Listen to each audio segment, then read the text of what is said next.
Welcome to Screw the Commute, the entrepreneurial podcast dedicated to getting you out of the car and into the money, with your host, lifelong entrepreneur and multimillionaire, Tom Antion.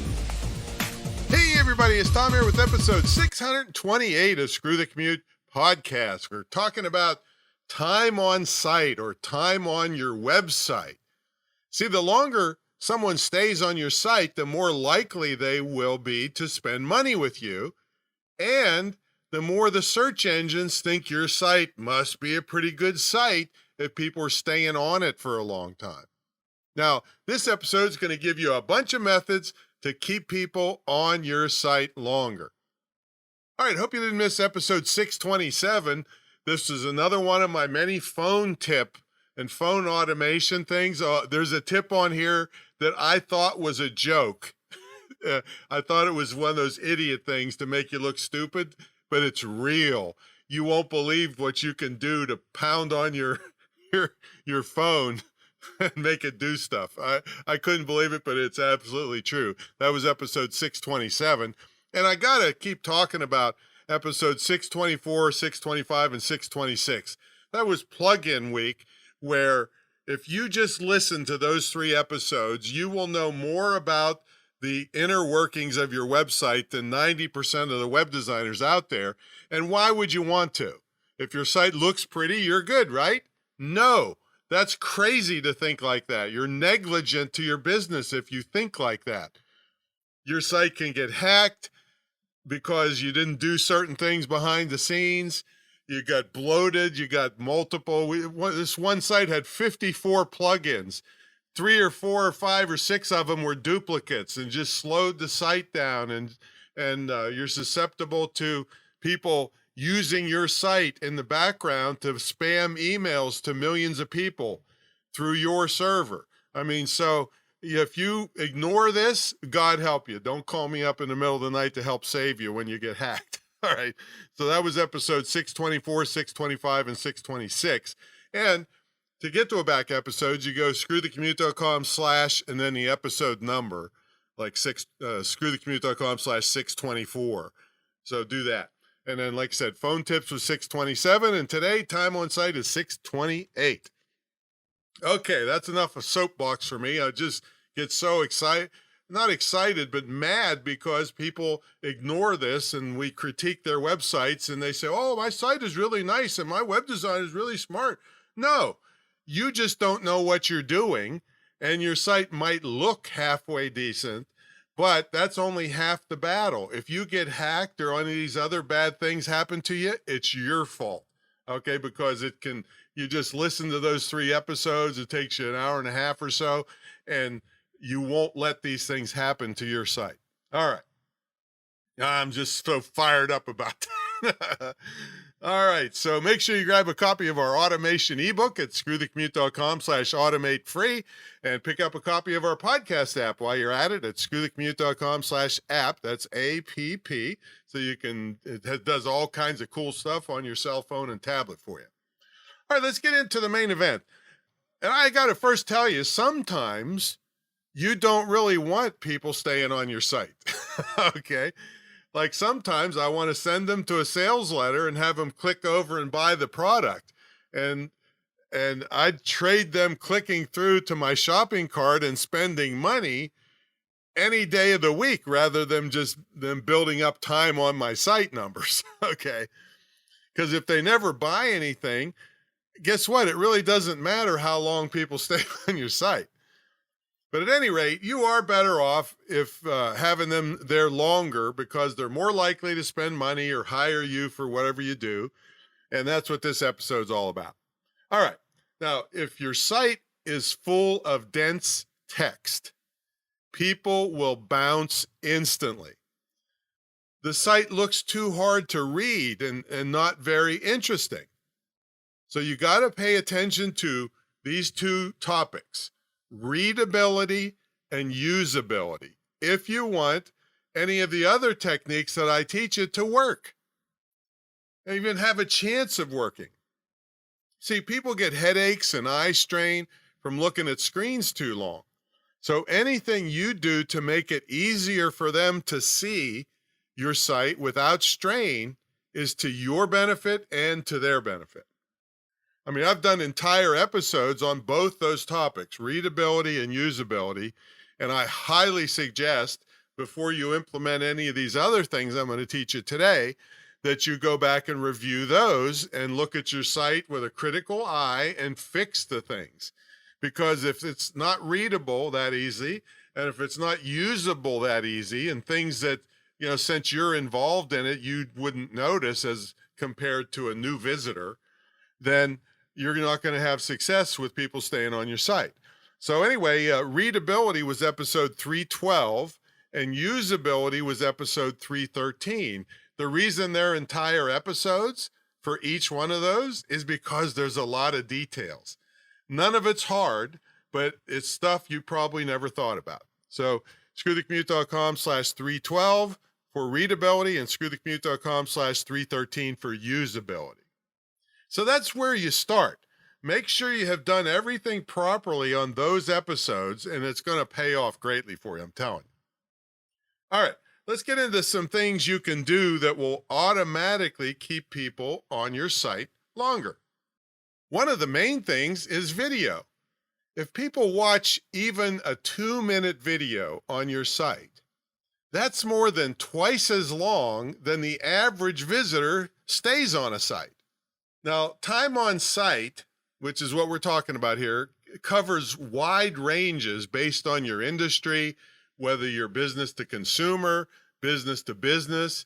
And what I'm going to read you next comes from a site called clipfolio.com in their Metric headquarters, Metric HQ. So this is a quote from them. A good benchmark for average time on a page is 52 seconds and that's across multiple industries where they base their data from 20 billion user sessions. Now, B2B websites have the highest average time on page, which is around 82 seconds, where just an average run-of-the-mill across industry site is 52 seconds. But it says a good average time on page depends on many factors, including the type of device the person is on, the industry, and the target audience. Now, I put a link in there where they have a whole bunch of graphs on different industries and average times on site. And so your goal is to beat these averages and beat them really bad, all right? Because if you do a good job at what I teach you in this episode, you could do 10, 20, 30 times the average by using these techniques. All right.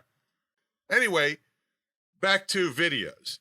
Now, one thing I've said on many other episodes that I really want to emphasize again here is we love YouTube. We love YouTube. However, we love YouTube for one specific reason, and that is to catch people, all the hundreds of millions of people that go to YouTube.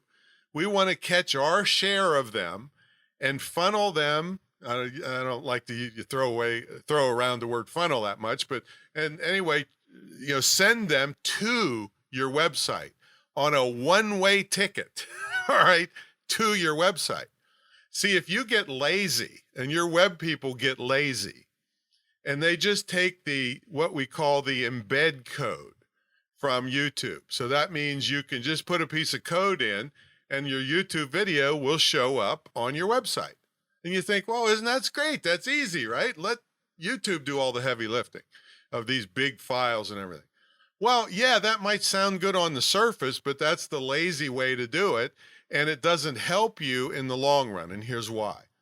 When YouTube allows you to do this, they're always going to make it easy for people to go back to YouTube and forget about you.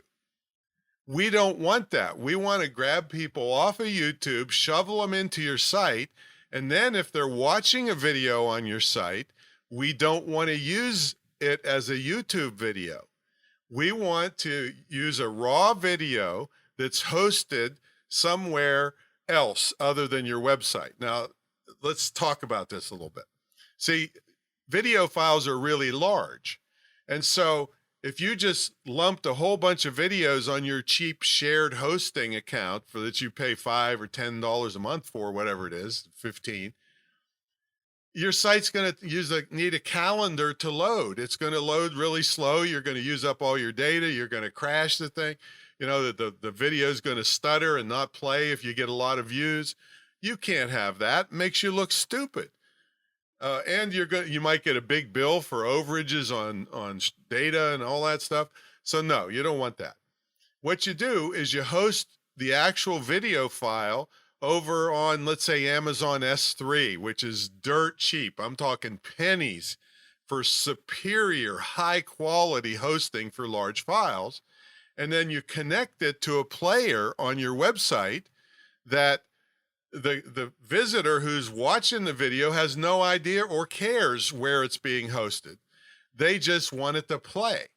And so the player that you use is not going to send them back to YouTube after you got them from YouTube. It's going to keep them on your website, which is what this freaking episode is about, right? Keeping them on your website and increasing your time on site, because you look great to all the search engines when people stay on your site. What you're doing is you're sending the message to the search engines that, you know, they know all, see all. They're like the Wizard of Oz.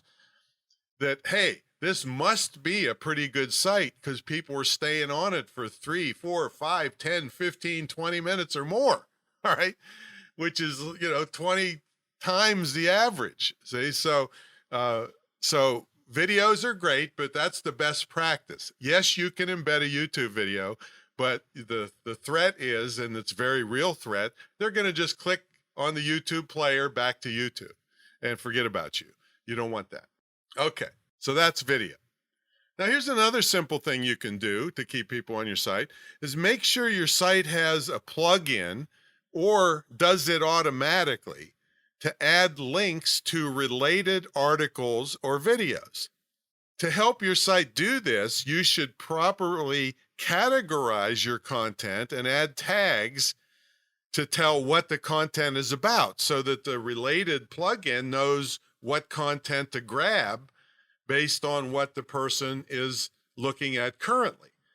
Because you don't want to give, somebody's reading an article on X on your site and you send them to some really crazy thing that's unrelated like Y, and they leave. But if you send them to something that's related to what they're looking at now, they're more likely to stay and read or watch that video or read that article, see, or that blog posting or whatever you got. So basically, the related feature is going to help show people other content that's based on the content they're now consuming, and this keeps them on your site long. All right, now similar to automatic related content being shown to visitors, you can manually link pages in your site together whenever it makes sense. So let's say you have an article like I do on one of my sites. It's called, Is College Really Worth It? I'm promoting my school, which, in 6 months you can have a career and make a lot of money and not have any debt, or very little debt compared to a 4-year college where you're out of the workforce for 4 years, which is worth hundreds of thousands of dollars. And then you're working at Starbucks when you get out because you have no skills. So anyway, you can see I'm a little bit biased here. So anyway, in that article, Is College Really Worth It? I can link to a quiz called Do You Know the 7 College Ripoffs? See, so it's related to the first article because it's about kids in college.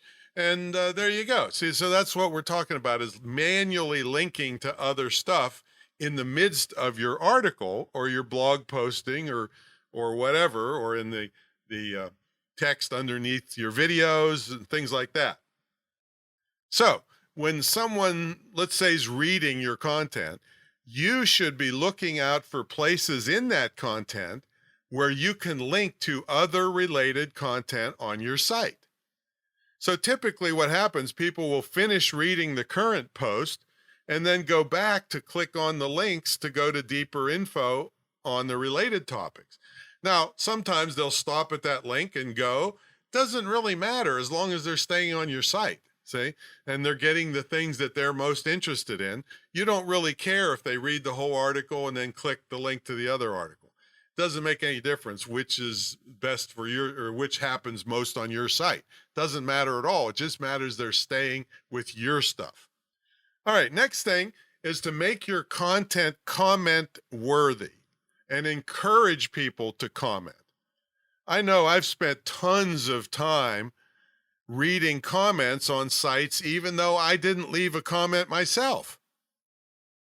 Now, all this falls under the umbrella of the term engagement, which all the billion-dollar social media companies live for.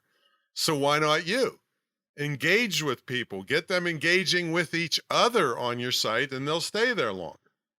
Now, so I'm going to throw in a couple ways that you can increase your comments, and maybe I'll do an entire episode on this pretty soon. First, make sure you respond to any comments quickly. See, virtually every comment area anywhere will allow you to get notices of the comment if it's your site. Even if you're mentioned on social media, you get notice a lot of times, if you want notice from those things.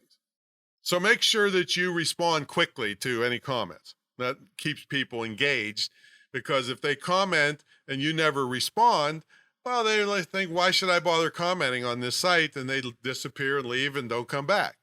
If you've responded to them, they come back and read it, and other people they start reading other comments. And again, we're making them stay on your site longer. Now, another thing you can do is start comment battles. And these can be friendly or they can be deadly serious. So an example for friendly would be, you could say something like, well, what are the best pets? Or is a ferret a better pet than a rabbit? Or something like that. See, so nobody's probably going to get real vicious about that topic, okay? Unless, I don't know, ferrets have been canceled for saying something wrong, or I don't know. Now, a more serious one would be something like this. Should people be allowed to own high-capacity magazines? Now you might get a really big fight going. Now, either one of these should get people commenting, which in turn keeps them on your site longer. So that's all we're talking about. I'm not making any political comments here. I'm just saying these are techniques. If you get people arguing, they'll stay on your site longer.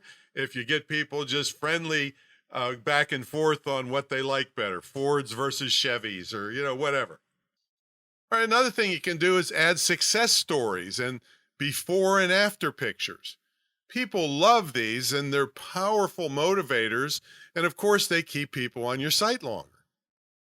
You can use content upgrades. In other words, give people something extra special for doing something like leaving a comment or opting in for something. These are, they stay on your site for this, especially if what they get, they have to come back to a hidden page on your site to get. Another thing is gamification. This is a way to keep people on your site for a long time. You can have online puzzles. You can even have custom games created that promote your business while the person is playing the game on your site. Pretty cool, huh? Now, this was by no means a comprehensive list of things you could do to keep people on your site, but doing even a few of them can have a drastic effect on your bottom line and the amount of time people spend on your site. So bottom line here is to do things that keep people on your site.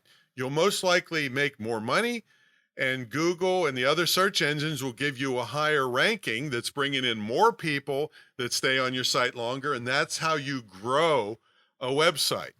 Doesn't happen overnight usually. And whatever you grow it to is probably going to be better than what it is if you just leave it alone and don't do this time on site stuff. So if you want help learning how to do all this stuff and the other 1,000 things you need to know to be successful online, check out my mentor program at greatinternetmarketingtraining.com. It's the longest running, most successful, most unique ever in the field of internet and digital marketing. And I triple dog dare anybody to put a program up against mine, and nobody will do it because they'll be embarrassed, I can tell you. I'm all for you, the small business owner or the person that wants to be in a small business. and I've sacrificed pretty much my whole adult life for this. I could have quit doing this 22 years ago when I hit multimillionaire status, and I didn't. I stuck with it because I just love to see these all these entrepreneurs growing their business and really living the lifestyle that they want. All right, that's my story, and I'm sticking to it. Go out there and get people to stay on your darn site, and I will catch you on the next episode. See you later.